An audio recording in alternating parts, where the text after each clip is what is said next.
What's going on, YouTube? It's Seth, the place to be chilling, Mr. A&D, and not Deion Sanders at prime time. What's up? What's up? We are back here with another Friday Night Smackdown review. This is the same night that AEW Rampage is debuting, so it's not necessarily a Friday Night War, obviously, because Rampage comes on after Smackdown, but we're going to see that, trust me, people in WWE are not clueless to know that AEW is coming on the same night SmackDown is. So how did they deliver a SmackDown show tonight? And I thought they did a damn good job, but they're coming live from Tulsa, Oklahoma, and we've been learning a lot about Tulsa in the past year or so. So John Cena kicks off the show, and they talk about getting ready for SummerSlam. He does some jokes about Roman. He said Roman has a D, which like it's below average. There's a D head, a D bag, and a disappointment. So he does that. He said for 10 years WWE been selling Roman Reigns, and the problem is that judging by the numbers, the only one buying is Roman Reigns. That's why he came back for a Pacific Agenda to give Roman an F at SummerSlam. But then the fans start chanting like Cena's really over in Oklahoma for some reason, and here comes Roman Reigns. I'm not surprised. He is feeling Cena in Oklahoma. But then Roman comes out. But I like how Roman, he comes out, but he waits to the commercial break, and then he just stays right there. Then when the commercial comes back, he starts walking up the stairs. He stayed in that same spot for the old commercial spot. I was like, I like that. I don't know how it took off for the live crowd, but for us at home, I thought it was cool. Cena talks about, thank you, Roman, for joining the time. And Roman tells Cena, please don't waste my time. And then he said, well, for one week from tomorrow, he said, I'm going to embarrass you to one of the biggest events. And then, so now we get to the promo battle. It's just like kind of like the way we did it from Raw all them years ago, but now we're doing it on SmackDown. So he said he's back and he's going to be here to shut up Roman Reigns, and they were pushing for decades, another failure after another failure, and he's the best chance they have. But they built such a layer of protection over Roman Reigns, nobody can get close to him, and then he gonna get a piece of humble pie as he beats his ass at SummerSlam. Then Roman says, Cena, I thought you were going to get something original, fresh. He says you're making D jokes and penis jokes. He says, look, how about, you come get some, he said, give me something, John. Give me some. He said, okay, you know what? How about this? Cena says, Roman will beat my ass at SummerSlam. Spear, big punch after another DC superhero. Hype man in corner. Roman will kick my ass at SummerSlam. And Cena says, I don't need to prove myself to anybody. I've done all this. That's what's so historic about it. All I need to do is 1, 2, 3. I got to pay you 1, 2, 3. And the crowd was cheering that thing on. And I mean, I wasn't mad at it like I am with the what chance, but I mean, they was egging this whole 1, 2 thing. He said, and if I get there, that's going to be number 17 for me. That would make me the most decorated champion of all time. And so is Cena basically teasing a roll up or something? Yo, I hope this match don't end in no fucking roll up, to be honest with you. If you look at all the SmackDown and Raw and pay-per-view matches, half of them end in roll ups, and I'm not even kidding. I counted. No, bro, you're not kidding at all. You were absolutely right about that. I'm just saying, I hope it doesn't, it doesn't happen. So, Roman says, well, look, see, you're arguably one of the greatest, all time. You don't get enough respect. He said, you've done this thing after this thing. You're the Mount Rushmore WWE, and you check every slot, and you were a good WWE champion. But you're never going to be Universal Champion.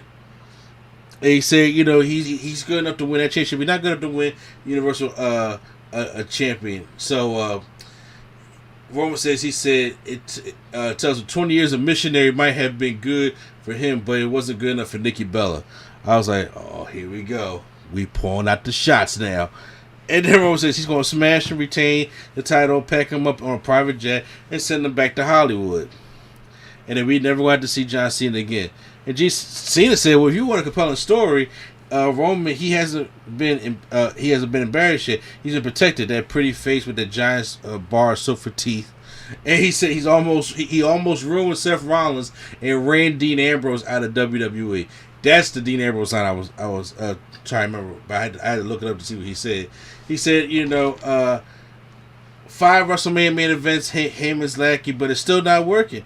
He actually want a compelling story at SummerSlam. Cena says Roman is right about so much. Cena will go to Hollywood set. Roman will smash. Heyman knows better than anyone how much punch he can take because he built Suplex City. We all remember that trashing of Cena at SummerSlam in 2014.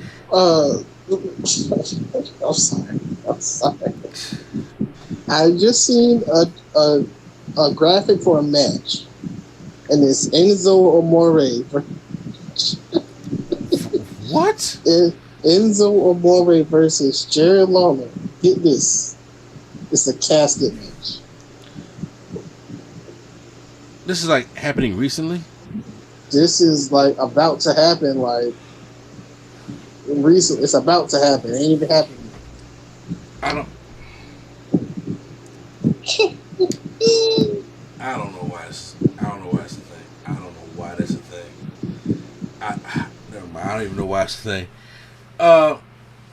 He said, but all he needs is 1, 2, 3, and you'll be the biggest failure in WWE history. So he said, hey, I'll just probably win the title, jump the barricade, run out the stadium, and may even blow you a kiss goodbye because nobody can protect Roman anymore. At SummerSlam, the champ is gone.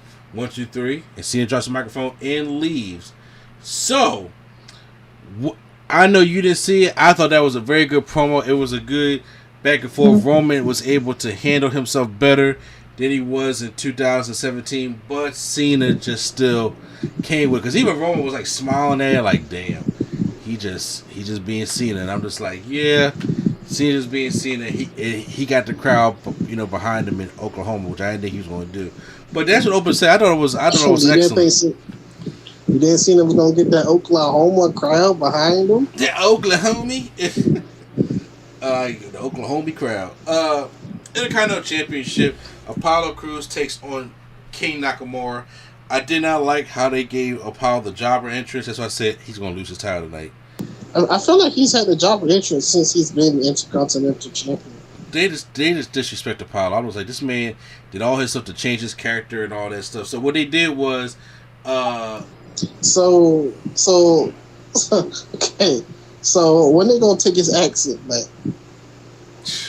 Prior to night.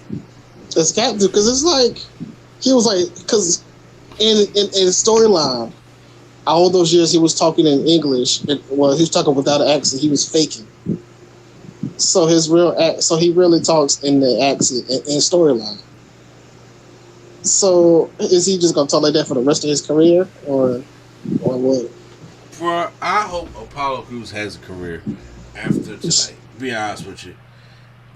So the referee tossed out Rick Boogs for trying to play Nakamura's theme, and then tossed out Commander Aziz. So now it's a 1-on-1, no interference from no managers. Apollo taking on Nakamura, and they actually did have a good matchup. Apollo goes for the Olympic slam, but Nakamura lands on his feet. He lifts Apollo up and off his shoulders and goes for the exploder suplex and hits it. Apollo kicks out. Then Nakamura goes for the Kinshasa, lands it, and pins Apollo and wins the new Intercontinental Championship and is celebrating the crowd with it. I feel as though this is supposed to be a SummerSlam match, but it was like the card's already probably loaded and we don't want to do Apollo. Yeah, we're too busy seeing. That comes later. Never mind. Look, I'll tell you this right now. I'd rather see Apollo and Nakamura have a good match opposed to Jinder and Drew McIntyre. Oh yes, Jinder Drew shouldn't even be feuding because I don't even want to see that. Exactly. Like on Raw, on SmackDown, I don't even want to see it on Superstars. I don't even watch Superstars. So, the Street Profits are already backstage talking about Otis and Gable. They want the smoke. The Street Profits versus Alpha Academy. The match is pretty quick, a standard tag team matchup. Otis dominates, but then he hits a big spear to the corner to Dawkins. but then he gets knocked out side the ring. Montez does a huge leap over everybody to take out Owens from the outside. Then Dawkins hits his pop-up corkscrew neck breaker on Gable and wins the match. So the Street Profits win the match. Seth Rollins is in the ring, and I know everybody's got a history buff like I am, but Seth Rollins goes to talk about stuff. Hey, Tulsa, you've been on fire tonight, and I'm like, oh, we're not gonna talk about the Tulsa race riots, but that's just the historian in me. I was just like, okay, whatever, but I'm not really making a big deal about it. I thought you meant when you say on fire, you meant actually on fire. That's what I thought you was gonna say. No, I would say, but the history that the riots and the fires that Tulsa had there in their history, I was just like, when them say you on fire tonight, I was just like, bad metaphor, but I get it. But like I said, nobody. I'm not expecting anybody to be a history buff like I am, so I'm just saying. So that went over everybody's head, including Seth Rollins. He says he hates to play the role of party pooper, or did it? Okay, Prime. See, you go deeper. I wasn't even doing that. Plays the role of party pooper. He says, but he's not Edge like. He kind of like shows like a little video of him doing all the accomplishments, basically comparing the careers of him and Edge, and the crowd keeps chanting, "We want Edge, we want Edge." He said, "There's no lies in the video." And then Seth looks into the camera and says, "This is not 2014 anymore. Times have changed. He has changed." And someone said he will not hesitate. He will not hold back. He will stomp his head into the mat and put him out for good. Then so be it. He'll drop, and then that's when he drops the microphone and heads to the back. So good promo by Seth Rollins. I'm actually getting excited to see Seth Rollins versus Edge. It's a fresh matchup. Never seen it before, so that'd be dope. The Mysterios taking on Dolph Ziggler and Robert Roode, another regular tag team matchup to get them some more heat before they face the Usos on the pre-show. You know it's gonna be a pre-show matchup for the titles of SummerSlam, because Usos is king of the pre-show. Dominic rolls up Roode and gets the win here, so the Mysterios pick up the win. And the Usos backstage, cut a promo. I'll talk about, so they're gonna retain their titles at SummerSlam. Baron Corbin comes out and he says, he's been down on his luck lately. Kevin Owens, he says he can't take this shit no more. He comes out and he says he's not here to help him. He needs to stop begging people and he needs to stop embarrassing himself and go try to help himself out. He tried to help him out a few weeks ago, but it didn't work out for him. So he asked a few weeks ago, what does Corbin need? And when Drew McIntyre tried to help him out, he said, I need $100,000. And Corbin asked Owens for spare change. He said he's not leaving the arena before Owens gives him a minimum of $1,000. And Owens says he'll give him the money if he beats him in a match and then gives him a stunner. And then now the match starts with Corbin versus Owens. The match is a standard Corbin-Owens match as you would see it. Deep six here, super kick here. Owens got to do his apron spot, get a shoulder back toss on the apron, all that bullshit. And then Owens does hit the stunner on Corbin, and Owens was the matchup. I'm kind of over the Corbin begging shit now. I kind of want Corbin getting shit together and just either move on or I don't even see Corbin. I mean, I'm not over it, but it's like when they do the same thing, that's why.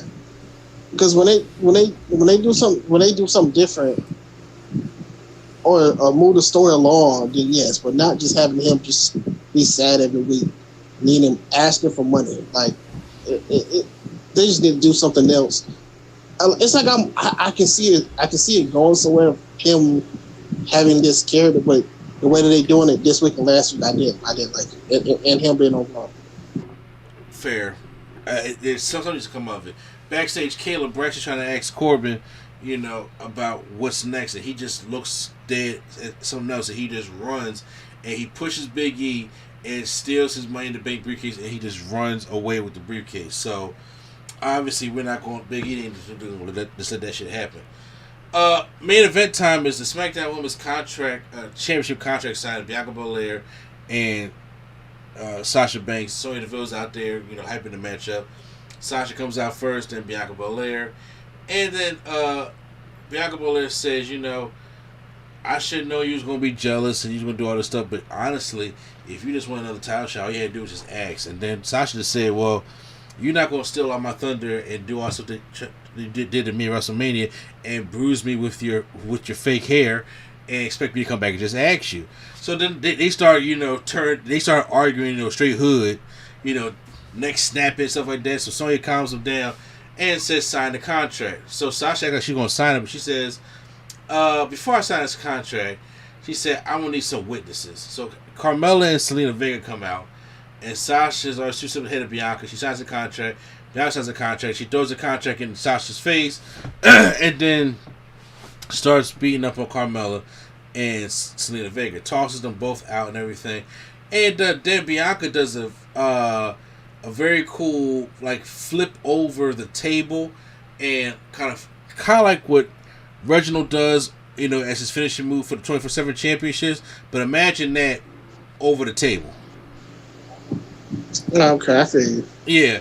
So she does that and then beats up Sasha.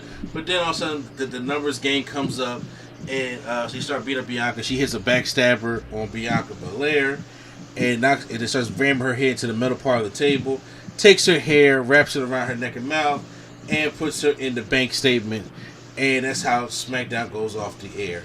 So I still don't understand the Carmella and Selena Vega thing coming out there, but obviously Sasha just was getting heel heat. But other than that, I thought it was good. But sounds good. Yeah, I said it was a good SmackDown. So when it comes to SmackDown, I gave SmackDown a thumbs up. Like I said, the first hour was better than the second hour. Obviously, the Cena Roman thing carried it, but I think the women carried in the second hour. There's a lot of filler, but they tried to do what they could to keep up with Rampage. So guys, that is my SmackDown review. Sorry I didn't give it to you guys last week, but I just didn't feel like it.